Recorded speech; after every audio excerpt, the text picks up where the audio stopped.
संत विश्वात पूज्य आहेत. अहो संत सात्विक लोकांसाठी पूज्य असतील नवल नाही, संतांना राक्षस सुद्धा नमस्कार करत होती. याच्या पलीकडे सांगू का, राक्षसांचा विश्वास देवावर पण नव्हता पण संतांवर होता. संतांनी सांगितलं की राक्षसातिक प्रवक अगदी प्रमाण मानायचे, म्हणजे एवढा अधिकार संतांचा मोठा. आणि त्या संतांची भेट ब्रह्मदेवाला आवडती. यमधर्म वास पाहे नित्य काळ. वास म्हणजे सानिध्य, सुगंध नाही. वास म्हणजे सानिध्य. यमाला सुद्धा संतांचं सानिध्य आवडतं. का? तुमच्या माझ्यासारख्या भंगिऱ्याला नेऊ नेऊ यम कदरलाय.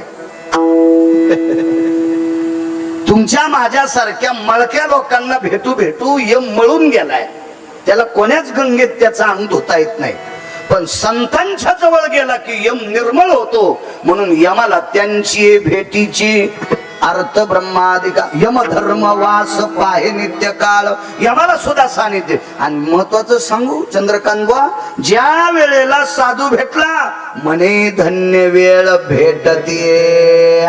यम म्हणतो ती सात वेळ मी लिहून टाकीन. निळा म्हणे सर्व भाग्य चोजविती रिद्धी सिद्धी येती ओळंगणे. संतांच्या कृपेत एकदा नाहला की सगळं त्याला कर्तळ होऊन जाते. हा साधा सोपा सरळ अभंगाचा अर्थ झालं. कीर्तन विठ्ठल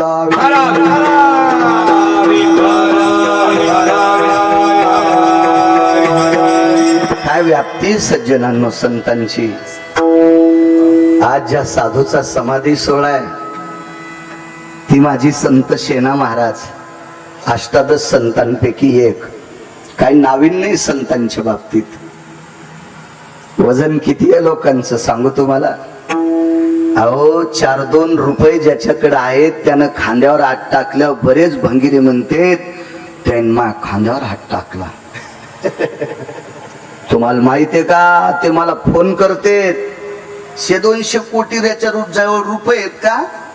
त्यानं जर फोन केला ते बायकोला सांगतो तुला माहितीये का साहेब, मला स्वतः फोन करते. मी फोन केल्यावर गडबडीत सुद्धा उचलीते.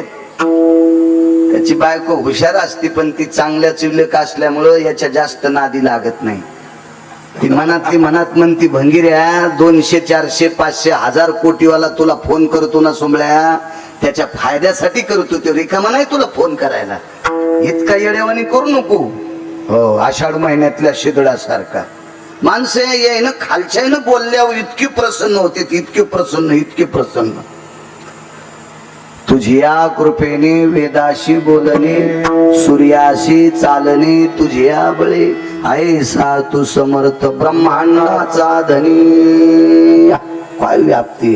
वृक्षाचे पान हाले ज्याची सत्ता, राहिली अंता मग कोठे ही सगळी सत्ता. तुम्ही आणि मी किती दिवस बसवायचे, कोण्या दिवशी मळ्यात नेऊन फुकायचे. ज्याच्या हातात आहे त्याला जगाचा बाप म्हणतात.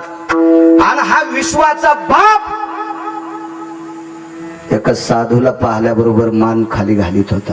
थोडासा बेस कमी करा, कडक करा आवाज. छान आहे साऊंड सिस्टम. देवाच्या दर्शनाकरता पंढरीला संत शेना महाराज जायचे. चंद्रभागेचं स्नान आटपलं, नगर प्रदक्षिणा केली. पुंडलिक रायांचं दर्शन घेतलं आणि दत्त घाटावरून वरी चढत वरे आले. ब्रह्मांडाच्या मालकाच्या कळसाचं दर्शन घेतलं. मंदिराला प्रदक्षिणा घातली. पाहता देवळाची पाठ तीर्थे घडती 360 अशी प्रदक्षिणा केली. मंदिराला आतमध्ये प्रवेश केला. जिथे आता संत चोखोबारायांची समाधी आहे, संत शिरोमणी नामदेवरायांची पायरीला समाधी आहे, ते महाद्वार ओलांडलं. आतमध्ये प्रवेश केला. डाव्या हाताला भगवान शंकरांचे सुपुत्र आहेत. उजव्या हाताला महाराष्ट्राच्या मातीतील मराठवाड्यातल्या एका वारकऱ्याची समाधी आहे. उजव्या हाताला समोर गेल्याच्या नंतर दिव्य असा मंडप आहे. मग गरुड पार लागला आणि त्या गरुड पाराला प्रणाम केला. आता पार खांदून टाकलाय, आता नाही. काय काय खानतील लोक काय मिळच नाही. ते गरुड पार तिथं नमस्कार केला आणि मग गरुडाला नमस्कार करून पुढे आले आणि विश्वाच्या मालकाकडे बघत बघत बघत बघत पुढे चालले. तर पंढरीतल्या मालकांनी या वारकऱ्याला बघितल्याबरोबर मान खाली वाकवली, मान वाकवली. दर्शन घेतलं. आई साहेबाच्या मंदिरात पोचले. वामांगी रखुमाई दिशे दिव्य शोभा. आई साहेबांचं दर्शन घेतलं आणि बाजूला उभे होती काही लोक दर्शन घेत होती. आई साहेबांनी विचारलं, शेना काय आवडीनं लेकरू म्हणून हाक मारला असेल आई साहेबांनी शेना महाराजांना. शेना शेना महाराजांनी आवाज दिला, जी आई साहेब, जी जी जी. मालकाचं दर्शन राहिलं की काय? नाही आई साहेब, घेऊन आलो, दर्शन घेऊन आलो मालकांचं. थांबला तुम्ही शेना, काय काम आहे? आई साहेब एक बोलायचंय. काय?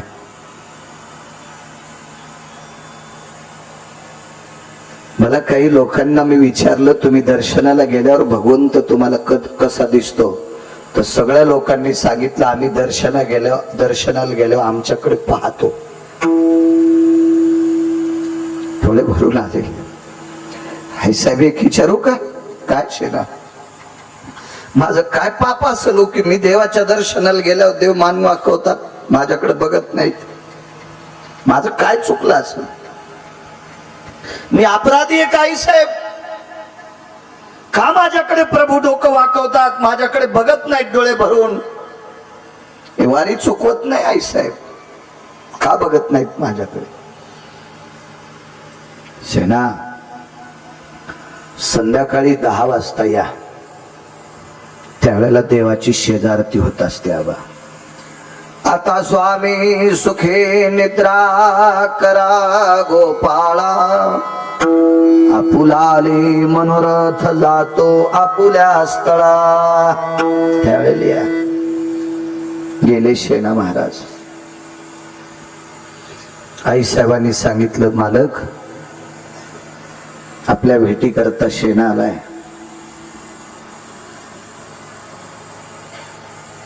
भगवंतांनी सांगितलं, रुक्मिणी मला झोप यायली ग, मला झोपायचं, तू बोलतो पर्यंत. सेना महाराजाला बसायला टाकलं.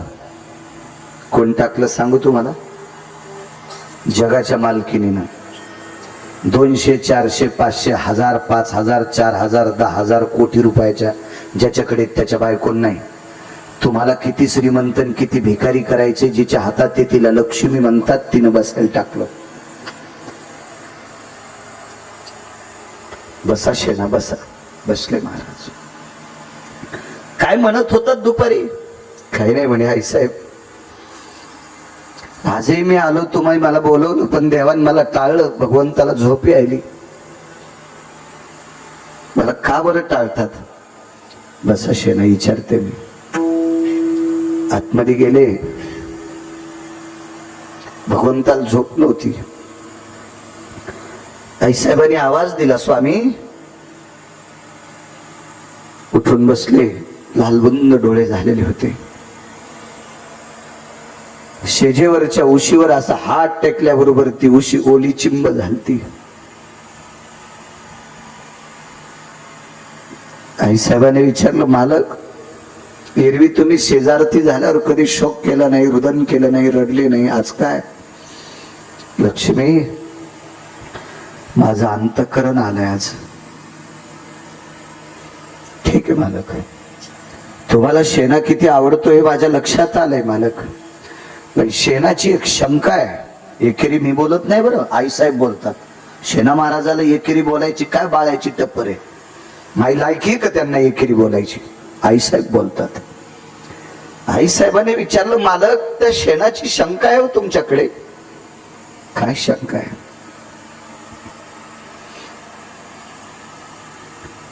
तुम्ही सगळ्यांकडं दर्शनाला आल्यावर मोठ्या प्रसन्नपणाने पाहता, आणि शेणा तुमच्या दर्शनाकडे आल्याच्या नंतर तुम्ही मान खाली घालता.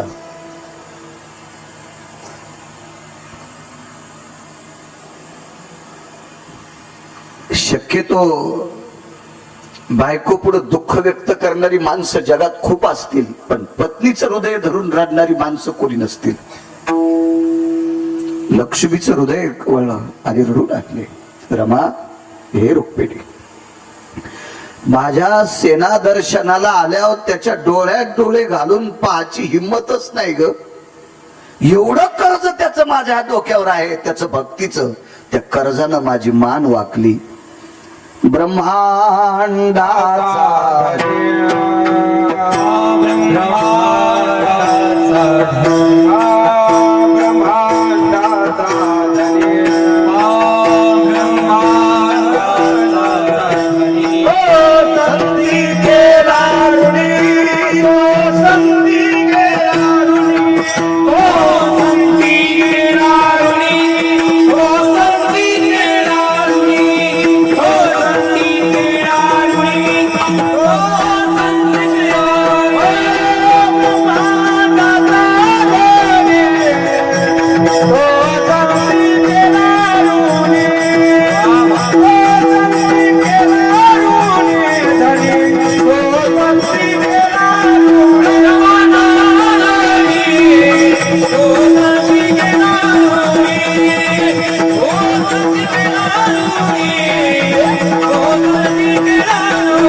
कर्ज माझ्या डोक्यावर बसलंय.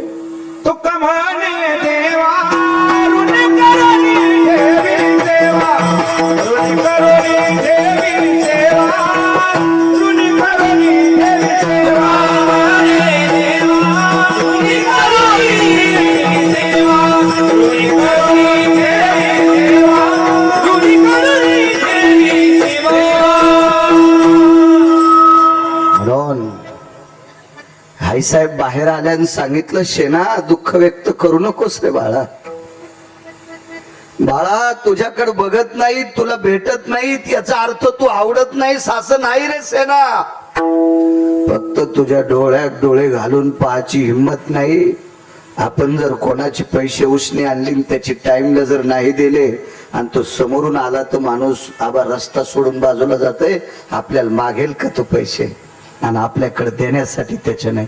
कर्जदार व्यक्ती जर देणारा समोरून आला आपल्याला पैसे देणारा, तर कर्जदार त्याच्या पुढून जात नाही. शेणा ती अवस्था माझ्या मालकाची झालेली रे. ती माझ्या आज माझ्या सेना महाराजांचा समाधी सोहळा आहे आजच्या द्वादशीच्या दिवशी. श्रावणी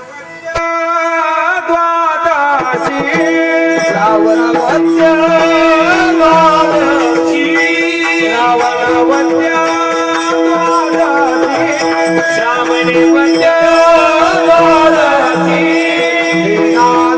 सेना समाप्ताचे दिवस, सेना समाप्ताचे दिवस, सेना समाप्ताचे दिवस, सेना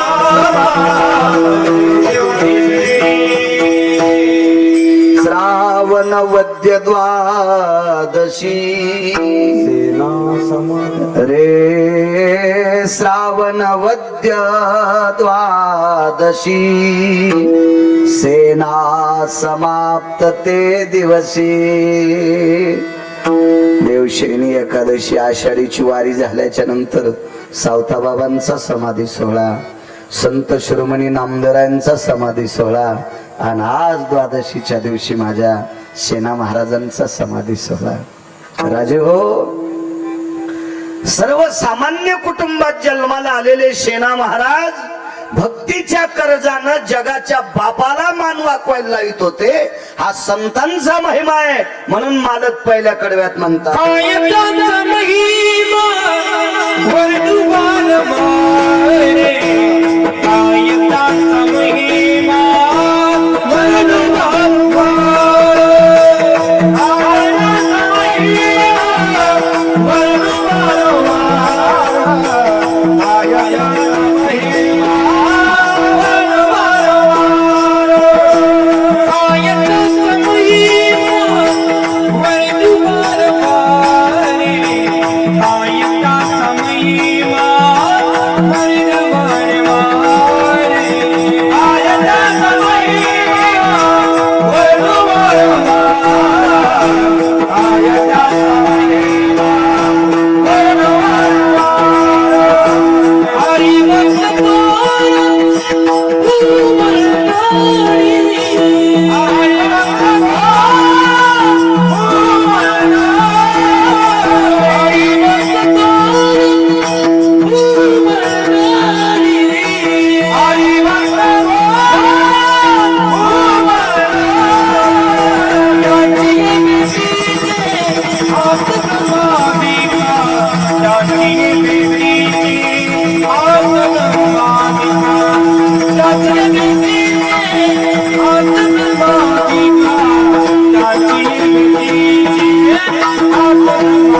ताकद आहे महाराज संतांची.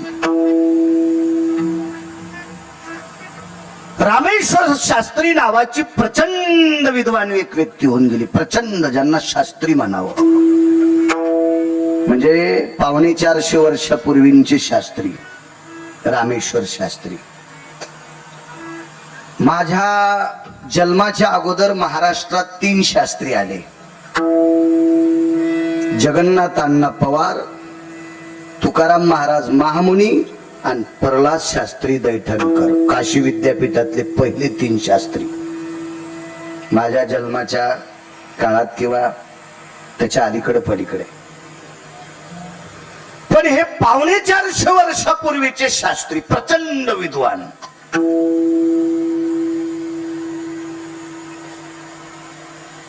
रामेश्वर शास्त्री एखाद्या वेळेस गंगेच्या पात्रात संध्या करण्याकरता गेले आणि गंगेचं पाणी एखाद्या वेळेस वाढलं आणि खळखळ करत असेल उताराला, तर त्या उताराच्या आवाजानं त्यांना त्रास व्हायचा. तितक्या वेळात स्थापो जलद्भयो स्थिता मंत्रोच्चारस्तते वचम स्थिरयाम गंगोदकम.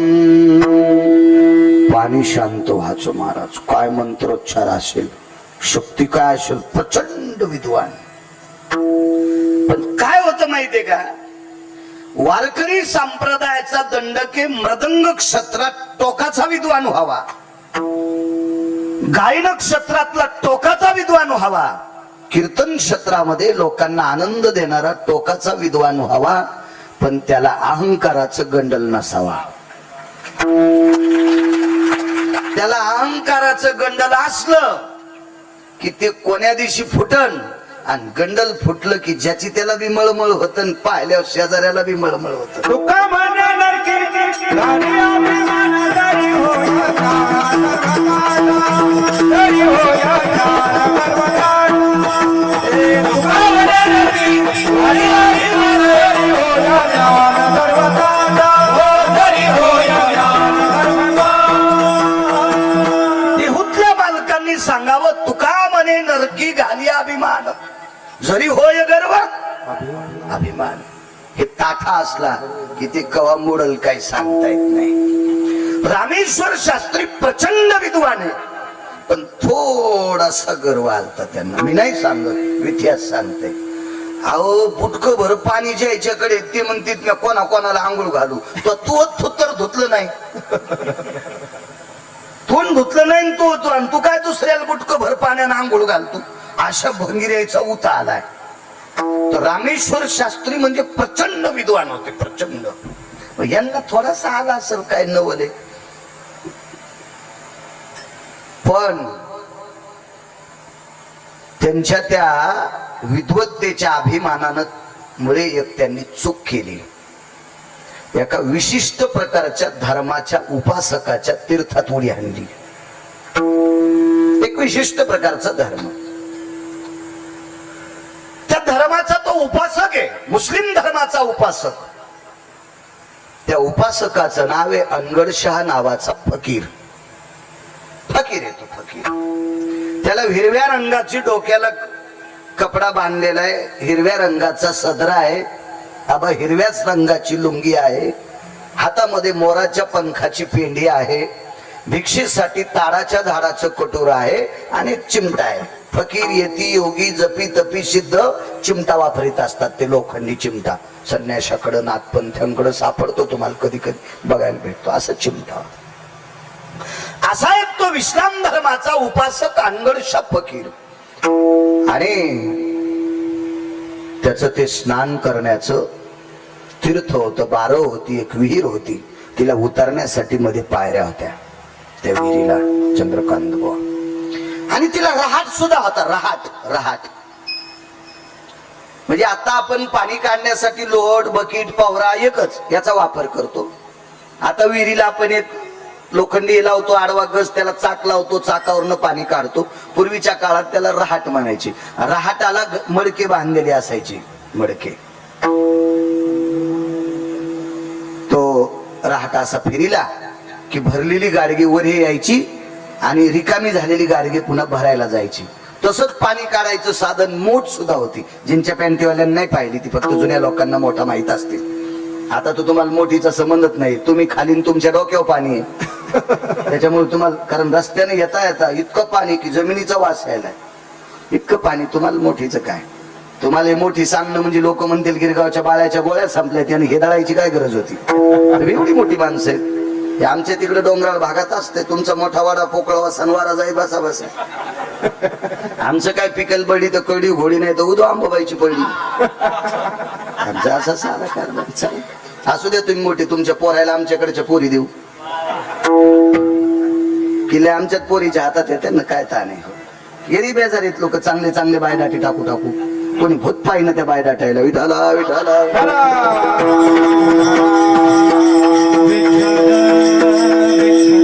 आणि त्या अनगरशा फकीराच्या त्याचं आपल्याकडे तीर्थ म्हणतात म्हणून आपणही तीर्थ म्हणायचं.